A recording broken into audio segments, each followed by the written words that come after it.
Lucky, ఈ curry వేసుకో. మా అమ్మ ఈ కర్రీ బాగా చేస్తుంది.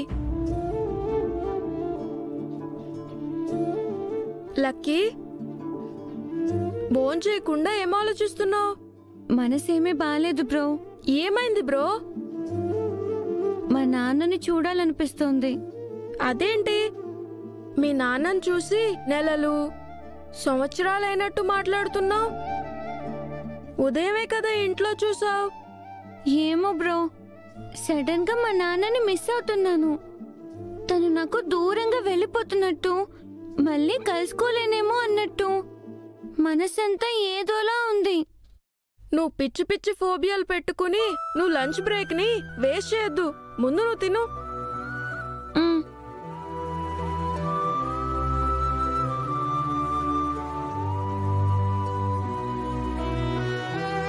లక్కీ, నీకు ఓవరాల్ గా అందరికంటే ఎక్కువగా మీ నాన్న అని చాలా సార్లు చెప్పావు.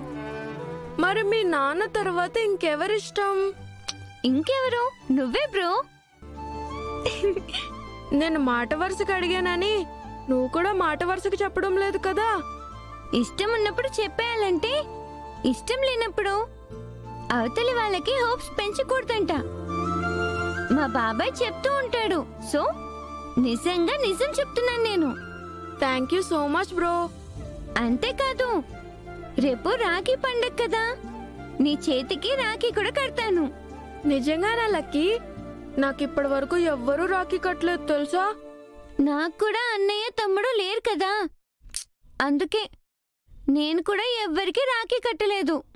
వావ్, అయితే రాఖీ పండుగ బాగా సెలబ్రేట్ చేసుకుందాం. సెలబ్రేట్ చేసుకుందామని చంకలు గుద్దుకుంటే సరిపోదు. ఆడపిల్ల రాఖీ కడితే మగ పిల్లాడు గిఫ్ట్ ఇవ్వాలంట తెలుసా. సో ఏం గిఫ్ట్ ఇవ్వాలా అని ముందే ఆలోచించుకో. సరే లక్కీ, ముందు తిను.